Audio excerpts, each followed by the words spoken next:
So I hope ambience. I like it. Do you reckon we should point your laptop at the screen so we can see the slides? Yeah, I do need to read stuff off it though, like Okay. some notes and stuff. But, I don't know if they're there, but I guess. Can you see if you can sit? I guess. Exactly right. Is this Sure. good? Okay. Speed them up. Yeah, I'm sure that's good. Yeah. Yeah. Cool. Okay. Yeah. Sure. So should we make a start then? I'm going to press reset. So it's timing me, so I don't go too. That's fine. Okay. Okay. Yeah. So hi, I'm Rich Coombs, obviously. And I'm going to be talking about philosophy or philosophies of the future of technology. So some stuff I touched on one of my previous presentations, a guide to computing. I want to look into it a bit more, go into a bit more detail.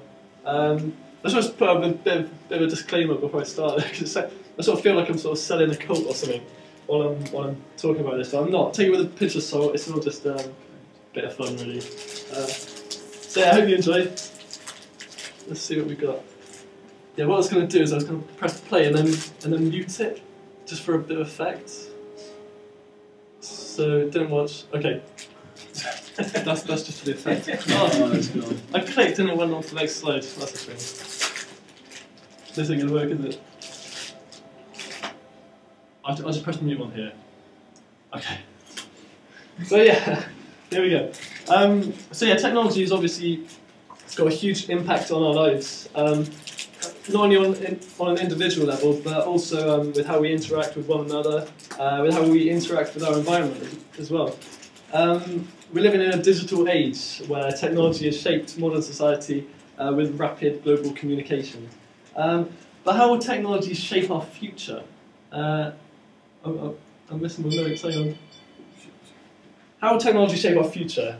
Technology has always been a double-edged sword ever since the technology of fire or stone tools. If I could offer a quote from the great Bertrand Russell, he said, "The machines are worshipped because they are beautiful and valued because they confer power. They are hated because they are hideous and loathed because they impose slavery." So yeah, like them or not, like them or hate them, computers are very much here to stay, and they're very much becoming an increasing part of our lives, having more and more impact. So I'm going to talk about some of the future. What could be the possibilities of the future of technology? So without further ado, okay. There you go. Okay. So the first thing I want to talk about is accelerating change, because I think I said that technology is increasing in our lives, but actually the rate at which it is increasing is itself increasing. So there's actual exponential change. So exponential would be something like that, where it just keeps getting faster and faster until it sort of tends to infinity. It never reaches infinity, but it tends to infinity. So yeah, the rate at which technology is developing is increasing. How do you measure that? What's your metric for technology? Well, let me go to the next slide actually, because there's a few different rules of thumb that we're going to look at to see how in the past it's increasing exponentially, and how we're going to project that onto the future as well. So Moore's law is one key, obviously, in the core of computer science. It's one thing that comes up over and over again. So Moore's law, can we say, it states the number of transistors that can be. It states that the number of transistors that can be placed inexpensively on an integrated circuit doubles approximately every 2 years.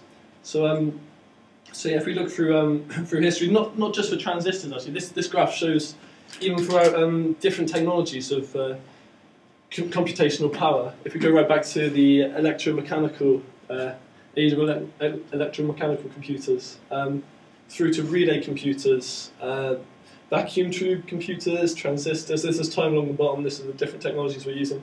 Right up to integrated circuit computers. On the y-axis, we've got calculations per second per $1,000. This is actually a logarithmic scale as well. So you can see this is steadily rising on a logarithmic level. So that means it's exponential. And actually, you can see that the straight line itself is not actually a straight line. It's actually a curve. So even the exponential is actually increasing.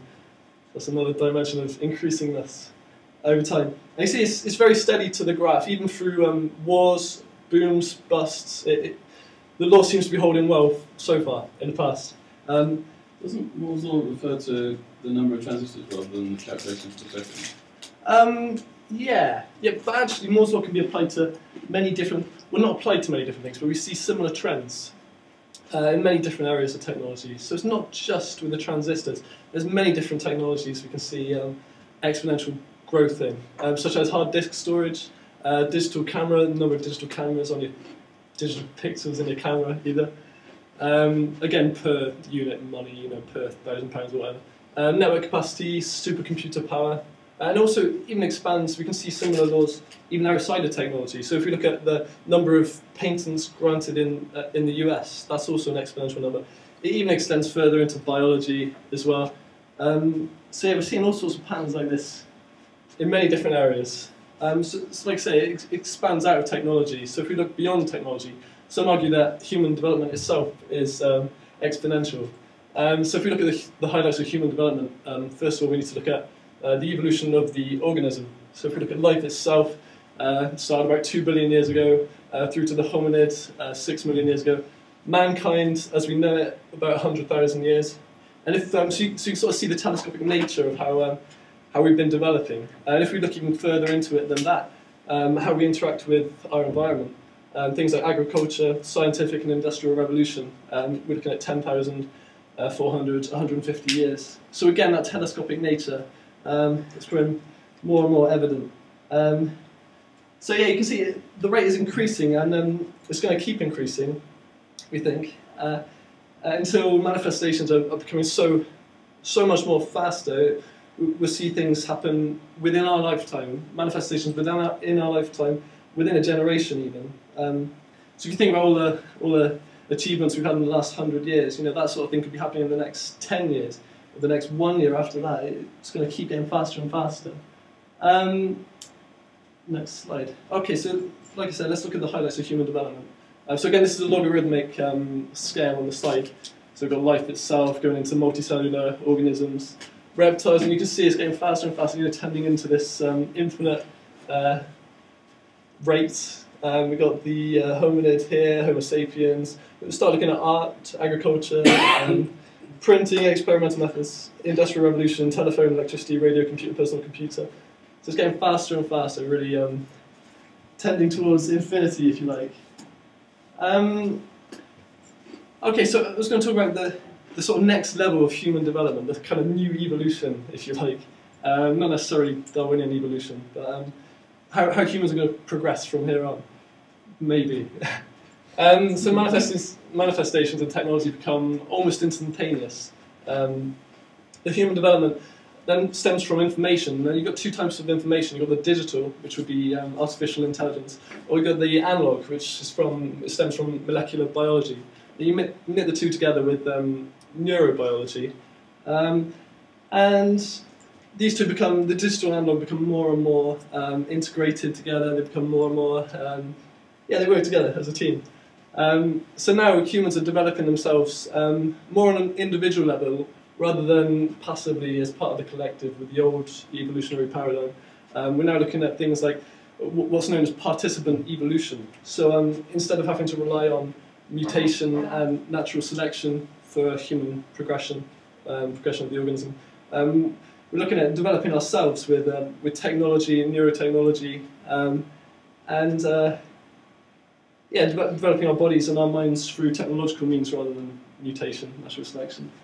So, okay, so I'm going to talk about the digital side of things, not the analog. Although like I said, it seems that the laws of exponentials do expand into the biological side of things as well, and that's going just as fast as we are. So what will happen as computers progress then? Well, one expected prediction would be the technological singularity. So I was trying to explain what that is, but first you need to know the precursor, I guess. So before we have the technological singularity, we first need a computer that is more intelligent than man itself. We call this a super intelligent computer. So once we've got a super intelligent computer, a computer more intelligent than us, that computer will then be able to design more computers. It will be able to redesign its own code and improve itself, make itself better. And obviously the computers that it makes will be able to create even better computers and even better computers, and they just keep going. And there'll be an explosion of intelligence. And that kind of ties in with how we're getting exponential rate of intelligence. Soon there might be this explosion of intelligence that increases on a whole new level. And eventually, when we get the computers might develop themselves so much that they become ultra intelligent, and that's when we'd have the singularity. So ultra intelligence would be they're just totally beyond any human capacity. You know, we can't even understand them anymore. They're so intelligent, and that's when we'd have a singularity. So someone quoted even, that the first ultra intelligent machine is the last invention that man ever need to make. It's quite a nice quote, but. So yeah, it just says that once we've got this ultra-intelligent computer, we can just, it will do the rest for us, you know, it will be able to do all the inventions after that. Because surely the first, last invention man ever need to make would be the super-intelligent. Yeah, I think the super-intelligent would still need quite a bit of training, so I don't think, at this point, the super-intelligent, I don't think it's quite the singularity yet.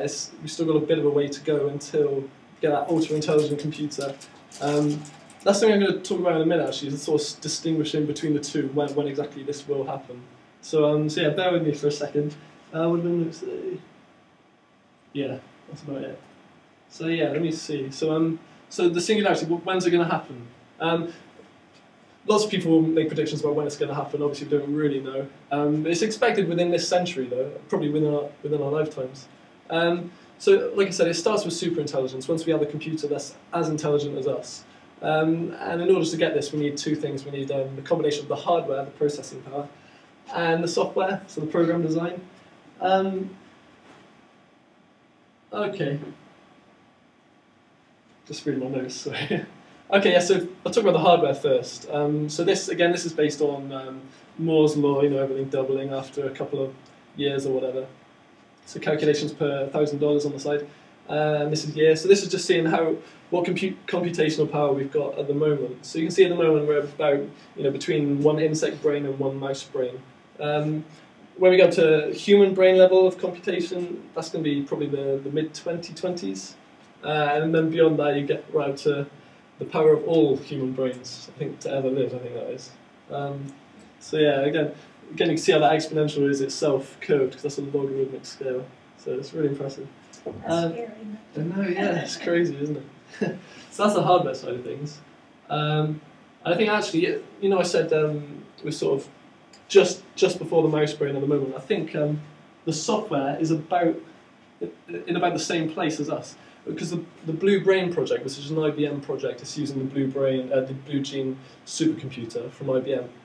They're aiming to reverse engineer the mammalian, I can't pronounce that word. Mammalian, is it? Brain down to molecular level. So they've had lots of progress so far. 2005, these are lots of words that I can't pronounce. Cellular model was completed. 2008, we got the neocortical column. Yeah. Neocortical. Cortical, sorry. And 2011, I think this is equivalent in plain English to about half a rat's brain. I won't try and read all the words, but yeah, I think they're about up to the level of half a rat's brain. And their expected aims include being able to simulate the cellular rat brain in its entirety by 2014. So that's not fun. And simulation of the cellular human brain is expected in 2023. So yeah, that's where the software would come from. We'd start by, once we've got the processing power, we'd need to reverse engineer the human brain in order to have that kind of intelligence on a computer, and hopefully the two together would become a super intelligence. Perhaps you can help me understand, because I don't really know what a simulation of a brain means. Yeah, I was reading into it, actually. There's two different stages to it. I think the chemical comes later, and the electrical impulses come first. They try and do the electro impulses first, and then they go to the chemical level. But yeah, I'm not too sure. Obviously, I don't really know how they're managing to simulate the brain. In my last talk, I was saying about how someone simulated the human brain. You know, it took 24 hours to do 1 second of human brain simulation. But obviously, I don't think they had it. I mean, looking at what Blue Brain are doing, I don't think they were anywhere near this level of simulation. I think they were just kind of mimicking the neurofirings. But so basically, like simulating like the hardware essentially of your brain. Really. Yeah. Yeah, you're Yeah. modelling the neural pathway. Yeah, sure, yeah. What does that mean though? What can you do with that? They can model the action it takes. So, for example, like you lifting up. Yeah, they can simulate. Then they'll simulate those neurons firing when you do it. That's what that guy was talking about like 4 weeks ago. Spinnaker. The Spinnaker project, yeah. Who's that? He came up that they're doing a similar thing to this. Yeah, he was pretty vague, but Yeah, he did seem to. He was just like, yeah, we Yeah. were doing the hardware, but he was trying to do it for hardware, like so many processors were so many neurons, and Right, so they okay. needed that many processors, so it's less about the software and more about hardware. Okay, cool. I missed that. Yeah, it was. Yeah, he was using it. It was for mouse breaks then, wasn't it? It wasn't during the humans. Yeah. Where did I miss that? Interesting. that's Yeah, it was. school Yeah, it was. summer. What's that? School That's summer? school summer. Right. Oh, I've seen that. Wasn't that good before? Yeah, I guess this is kind of the biology side of things that I don't really know anything about. I don't really know much about digital side, but that's what I'm going to try and tackle today. So yeah, like I said, I'm not really sure how they're going to reverse engineer the brain, but I believe them. I believe they'll do it, hopefully. Okay, so the singularity. This is an estimation from Ray Kurzweil. So he's a big name in singularitarianism, if you want to call it that. He's an author, scientist, inventor, futurist, and he's put an actual date for the singularity itself. So not just remember, this isn't just the super intelligence. This is ultra intelligence to 2045. And actually, to quote him, he said 2045. That'll be the time when representing a profound and disruptive transformation in human capability. So 2045, apparently. Seems pretty specific, doesn't it? I know it does, yeah, but he's been quite It consistent. makes I him think. sound like a wacko when he picks Yeah. an exact. Yeah. He does sound a bit strange. Yeah. I've been reading about him. Apparently, I mean, he's 60 something now, and he wants to live to see that, obviously. So he's on. Reading about how he's on 150 to 200 pills a day to try and. It's crazy. He's already cured his diabetes apparently, and he's trying to prolong his life. You know, there's someone that said that a few years ago that there'd be someone alive now that was going to live to 1,000. Oh, right. Yeah, that I read was- this quote media or something. Someone in our generation. Yeah, I would. I'll touch on that later as well. That's true. We'll get onto that. You're such a great Sorry. So I wanted to give kind of a balanced argument, I guess, for everything I've been saying. So I've got a bit of criticism, one slide of criticism.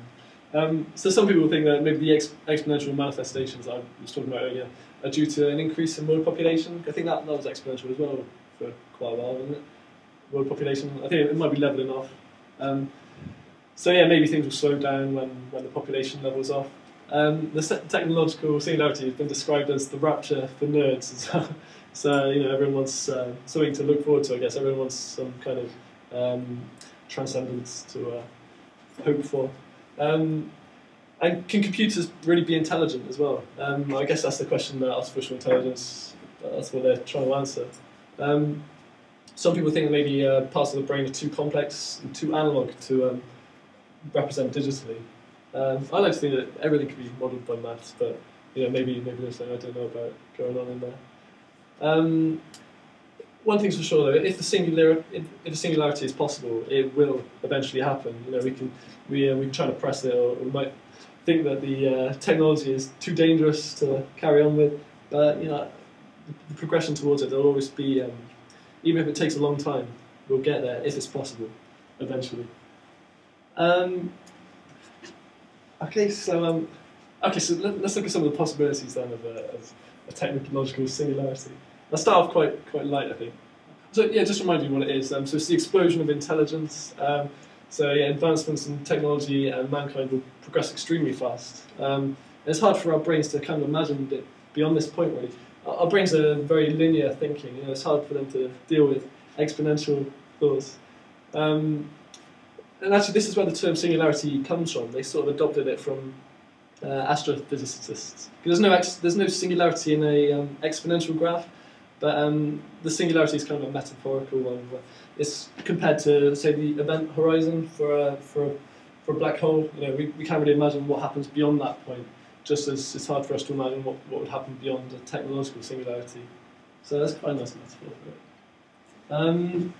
Transhumanism, that's one thing we'll probably see a lot more of if the singularity happens. I think I'll just quickly explain what it is. So to quote someone from Wikipedia, I think, the intellectual and cultural movement that affirms the possibility and desirability of fundamentally improving the human condition through applied reason. So it's basically enhancements to the human body, to the human brain through technological means. So it builds on things like artificial intelligence, nanotechnology, molecular biology, and eventually you'd have so much transhumanism that you'd eventually get to a point of post-humanism. So I've got a quote here to explain what that is. So post-human is a hypothetical future being whose basic capacities so radically exceed those of present humans as to no longer unambiguously be human by our current standards. So it's when we've adapted ourselves so much that you can no longer call ourselves human, because we're so very different because of all the things we've done. Okay, so on an individual level, what does this mean? Let's pick out a few examples. It could be the amplification of the human. So intelligence amplification. Things like augmented reality is an example. You could walk down the street and in your eyesight you could see directions of where you need to go next. Like on your phone, you can hold your phone up and see. Or an exocortex. That's like an external computer outside your body, but it's directly connected to your brain with neurotechnology. And it's got obviously extra memory, extra processing power, probably shortcuts to Google and stuff. So you can really increase your intelligence through that. And these two, I kind of see these two as already kind of a reality. Just with your smartphone. We've already got augmented reality. We've already got a computer with us, strapped on us at all times, really. So yeah, it's already taking a step towards reality. But I think this means it will be literally implanted in our brain. Things like design a baby as well, so you can choose characteristics of your child before it's born. So that's something that, again, it could increase generation upon generation as you get more and more intelligence. So yeah, it could increase at a hell of a rate. Powered exoskeleton. So I'm going to have a little break from talking now. I got a video to explain a powered exoskeleton. I just want to. It's got some terrible music at the start, so. Turn the volume up of the computer view. Oh yeah, good idea. That music's rubbish. But he starts talking about it, so it's The Hulk is an anthropomorphic exoskeleton which mimics the human form. It provides extra support that enables a person to carry more weight than they normally could. Exoskeleton technologies are considered part of the robotics field. If you want to think about them as wearable robots, that's pretty accurate. They sense what the user wants to do, where the user wants to go, and mimics the motion. We like to call these autonomous systems. The exoskeleton is primarily composed of titanium components, which are both lightweight and provide the strength needed to carry the load. A microprocessor takes in readings from the sensors that are throughout the structure and calculates where the user wants to move, and then commands the actual hydraulic system to actuate the joints to provide the motion. You can walk, you can run, you can bend, you can crawl, you can leap. It does not impede your range of motion whatsoever. This technology could be a real benefit to the military. Just imagine you're a soldier operating at 6,000 feet in the Afghan mountains and being asked to take 120 pounds up in that level of thin air. How exhausted you would be once you got there. An exoskeleton provides the ability to carry that weight the same distance, but to have energy left to execute the mission once you're there. We've also looked at attachments that allow users to carry weight not only on their back, but also on the front. The exoskeleton will fit anybody between 5'4" and 6'2". The current system weighs 53 pounds, but it's pretty much unnoticeable to the user because what the technology does is it even transfers its own weight to the ground, in addition to the weight you're carrying. And we're taking the load off the soldier's back. We're going to help prevent injuries that occur from carrying heavy loads and repetitive lifting tasks. The best part about working on this technology is that it gives us a glimpse into the art of the possible.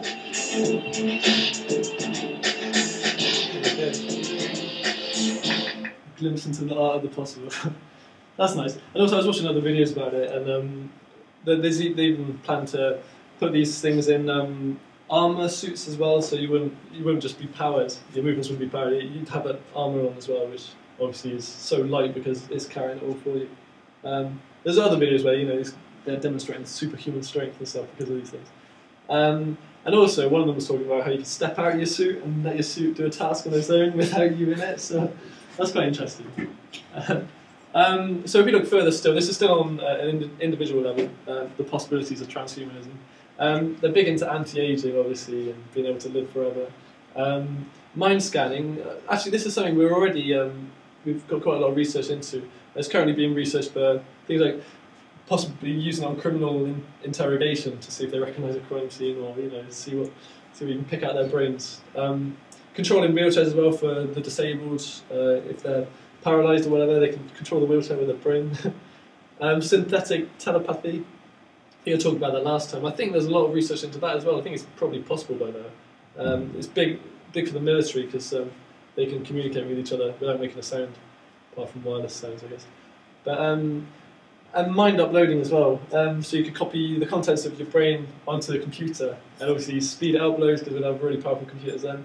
Live forever because computers don't age like we do. You can just copy yourself to a new computer or whatever. You can have multiple existences, so you could be in a robot in America and London at the same time. So the human would no longer be restricted by time and space like it is at the moment. So this is about. I just wanted to talk about mind scanning. So this is a quick little video. It's just a minute long. Let me pause that music. Oh. Could we soon be able to store our dreams and memories, then maybe share them online with our family and friends? Sounds like science fiction, but new research suggests this could one day become science fact. Researchers in America have hooked up volunteers to MRI brain scanners, at the same time showing them video clips, in this case Hollywood movie trailers. That's enabled scientists to make rough reconstructions of what they've watched using computer simulations. That's what they watched, and that's what the computer thinks they watched. As you can see from this footage, researchers have achieved some crude but promising results. The study focused on parts of the brain that respond to shapes and movement, decoding brain signals generated by the moving images. The scientists hope their work will provide more than just entertainment on YouTube. It's hoped there'll be a practical benefit for people like stroke victims and coma patients and others with similar conditions who cannot communicate.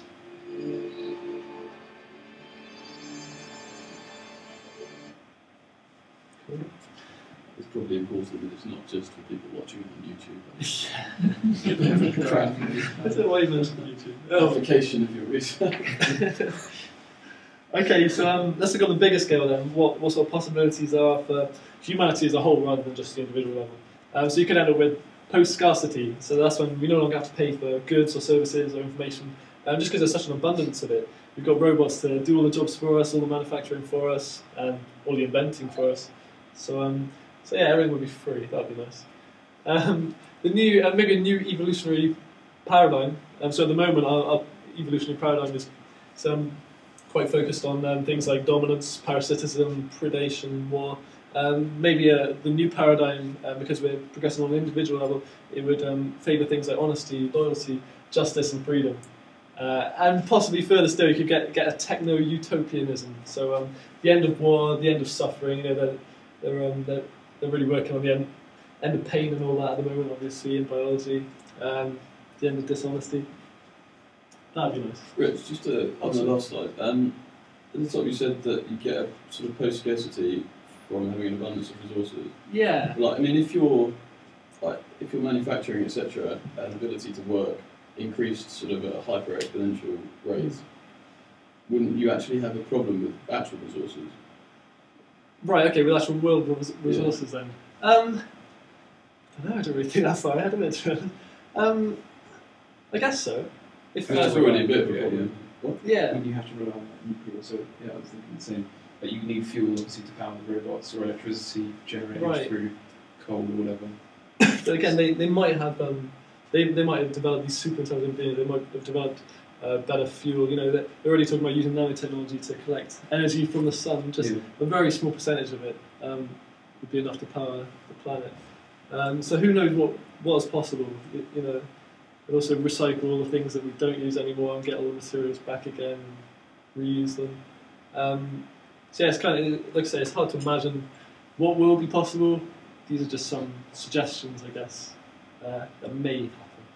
But who knows? I haven't really thought about them too much, whether it is actually possible. You don't know what's going to be possible. So yeah. Anyway, yeah, let's see. I want to talk about some of the bad parts about it as well. So it might not all be good, obviously. Like I said, it's always a double-edged sword with technology. So would we be able to control these ultra-intelligent beings? You know, we do a lot of research, well, some research into friendly artificial intelligence, so coming up with rules and stuff to keep artificial intelligence friendly. But essentially, if the computers are so intelligent, surely they'll be able to find a way around anything we tell them to do. You know, we didn't even build these computers. A computer built these computers. We don't even understand these computers. They're far beyond our intelligence. So I don't think we can really hope to be able to control these computers that well. Personally, I can't see it myself. So perhaps we'd be nothing more than just a pet to these ultra-intelligent beings. You know, we might see them as see us at the moment. They're such big, they're such powerful post-humans. You know, they can appear almost godlike to us, I think, just because they're so powerful. So yeah, so it's not all good. In summary, we're screwed. That's in the end. This isn't the end. We've got a few slides to go. Before the last slide. Yeah, this isn't the last slide. I should have chosen a different title for this slide. So yeah, maybe humans would get wiped out by robots, but maybe even if we didn't get wiped out by robots, maybe we wouldn't even be needed anymore on the planet. Obviously, compared to post-human beings, you know, they're so powerful. We're just a burden, a waste of resources. You know, humans get ill. They need to rest. They need entertainment. They need happiness. So maybe things like the current things we enjoy, like art, friendship, happiness, love, and everything. Maybe this is just these are just things to keep this stage of evolution ticking past, you know, until we get to the next stage, the post-human stage. So post-humans, they won't need things like, I can't imagine they'd need things like art and love and stuff like that. They'd be much more efficient. Very work-oriented. It's really straightforward. So it's almost as if humans would have completed their stage in evolution, just as our evolutionary ancestors did for us. But this time it was driven by informations, and the humans have evolved into ultra-intelligent post-humans. So yeah, that's what our job is done, I guess, and then we're on to the next generation. Actually, if I could offer a quote from Charlie Darwin, me and Charlie, it became increasingly plausible to view the current version of humanity not as the endpoint of evolution, but rather as a possibly quite early phase. So yeah, it just goes to show maybe humans won't be needed anymore. But wait, without humans, what are the post-humans actually doing with the planet? You know, they're doing so much work, but what's it towards? What's the big idea? I mean, if this planet only has robots on it, how is that much different to just a planet with nothing on it at all? They're not actually doing anything, they're not enjoying it or anything. They're just working for nothing. But then again, what's so good about this planet with humans on it? What makes humans so special? Is it art and love? Is that what gives meaning to life? Who knows? That's quite a cheesy conclusion I came up with my girlfriend last night, actually. Why would you assume that if some artificial intelligence had gained consciousness, essentially, why would you assume that would specifically not get any joy out of things? Right, yeah. That seems naive. Okay, yeah, so you think maybe there would still be a need for art and friendship and stuff. Yeah, why not? Because I mean, if you think of something without consciousness, you assume it just processes something, right? Yeah. It starts in some state and ends in some other state.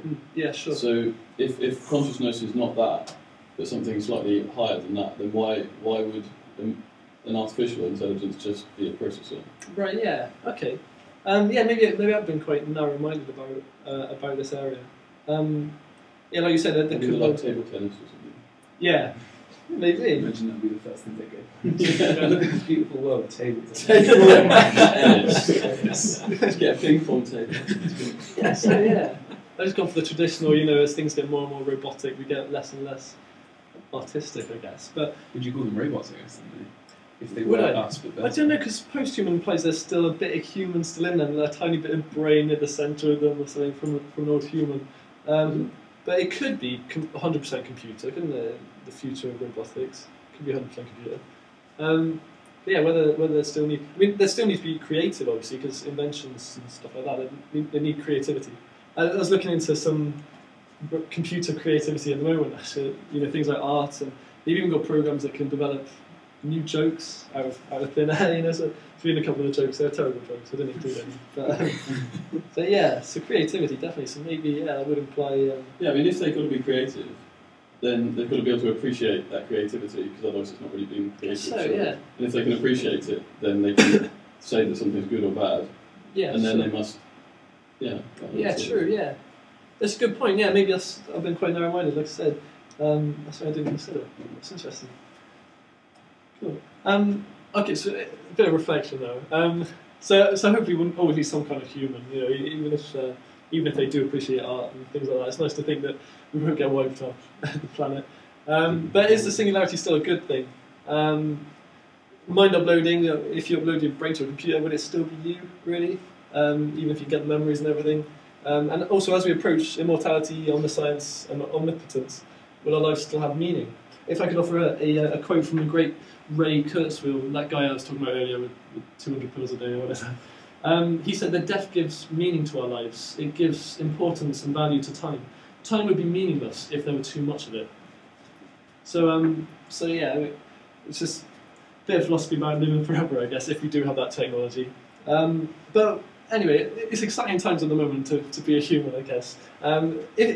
If we no longer need art and love, maybe this is the pinnacle of art and love as things get more and more robotic, so maybe this is as good as it gets. And also we can expect to see the singularity in our lifetime, and hopefully not too much of it before it causes enough damage, if it causes damage. And even if it happens a lot later than we expect, many believe that we'll have the option to live forever before we die, because we'll have that technology available to us. Like I say, mind uploading and things like that, I think they're already really far with it. I think they've transferred memories between rats and things like that. So yeah, it's coming along. And don't forget, obviously, this may never happen. It's all very science fiction, I know it sounds, but there's some science behind it. But it may never happen. But still, I hope I've sort of shown how important it is to think about the future and the possibilities. Because technology is increasing very fast. I mean, Google, they're testing self-driving cars. There's already 30,000 patients with Parkinson's disease have brain implants for it, and more than 2,000 robots are fighting alongside human troops in Afghanistan. So it just shows, there's such progression, so we really need to think about it and take it seriously, I guess.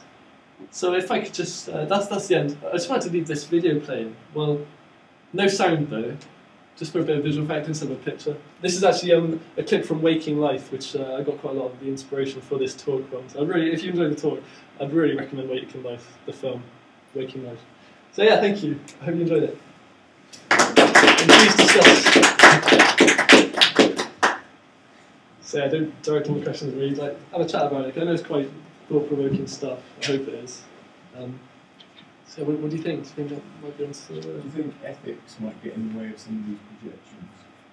Go on. So Well, in order to fund all of these amazing activities, you really do need the support of people. Maybe that's being a little naive, but companies won't develop things that people don't want them to develop because it's bad business. Okay. I'm sure the military will do whatever the military does. Yeah. You won't get public funding in universities for something that generally people don't want to get developed. Okay, so you think about... What other things and the exponential development at the moment is pushed and spurred on by people wanting it to happen. Okay, yeah, so... And if according to your talk, we're basically doing this to usurp people in general. Yeah. Is that what people really do? I think there is, like I say, it's a double-edged sword. For some things it's good, some things it's bad. There's some things like we want to discover new solutions to things like medicine and space travel or something like that, and also save money by replacing people at jobs and stuff with computers. Obviously, people aren't going to be happy about having their jobs replaced by computers, but I think there is someone who has a need for increasing technology as far as this. I mean, just like for somebody in this lifetime is going to live forever.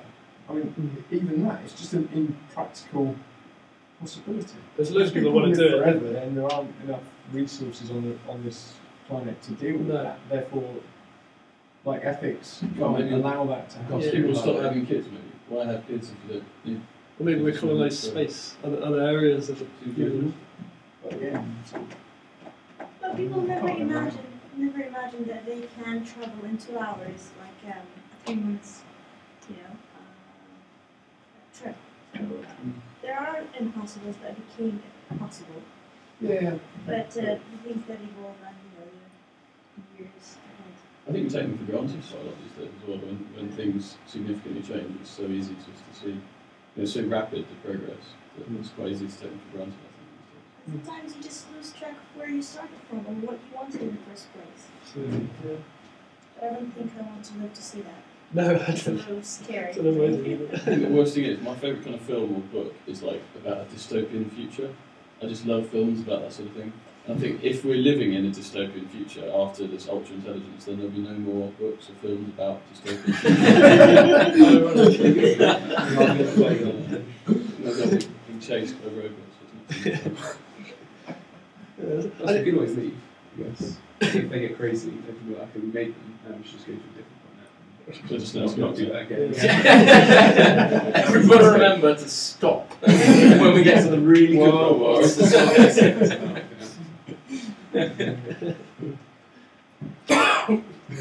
Is the pinnacle about love? Surely that's the Renaissance. It hasn't got. Okay. I would have said in terms of human quality for art and love. Come on, it's gone gender.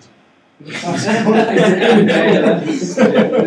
interesting when you say that like things are getting more and more robotic. Yeah. Because it's easy in sort of predictive ways to sort of make sort of generalisations. But I mean, I probably, whether or not it's just more available to everyone, but I probably see more sort of creative things these days due to social networks and things than I ever had the opportunity to see before. Right. Not that I necessarily want to see all this crap, but I do. There is the opportunity through the tubes and to see so much creativity. Yeah. Maybe it's just going to get more and more. Yeah, sure. Yeah. So I suppose that distinguishing between creativity and the appreciation of it, art and things like that. Do they go hand in hand? I don't know. And if you're right about the Renaissance being the most, maybe that's already a sign that we're already declining into a robot era. Who knows? Yeah, it's interesting. I've never really read any science fiction myself, so all this was really interesting to me. Actually, it really made me want to read a few science fiction novels. So I've never really tried it. There's a book I read once actually that talked about. I don't know if it was read Peter F. Hamilton, famous sci-fi author. Where it's often a sort of theme where things like recycling, we talked about natural resources and how important recycling might be, how significant like that is in the sort of these futures described in novels like that, how like the mega corporations are like mostly recycling companies and stuff, and so just trying to make the most of the resources that we have. Yeah, sure. Quite possible that it might happen. Yeah, interesting. Yeah, I think it's nice. What I was touching on earlier when we got to that point, it's sort of hard to imagine what will be possible at that stage. It's kind of interesting to think about it, but also you don't really know what's out there, what's beyond. Well, we know it's 2045, right? Wow, yeah, according to Ray, if he keeps taking his pills. Yeah, so that's quite cool. Yeah, I think I'll be 57 by 2045, so I get to see it hopefully before it causes too much trouble. That'd be nice. Yeah, cool. So yeah, carry on discussing if you want. Yeah, that's all I've got to say. Hope you enjoyed it. Thanks. Thanks for listening. I can imagine a human simulation of, something older than the human's brain cannot be done without a human being involved.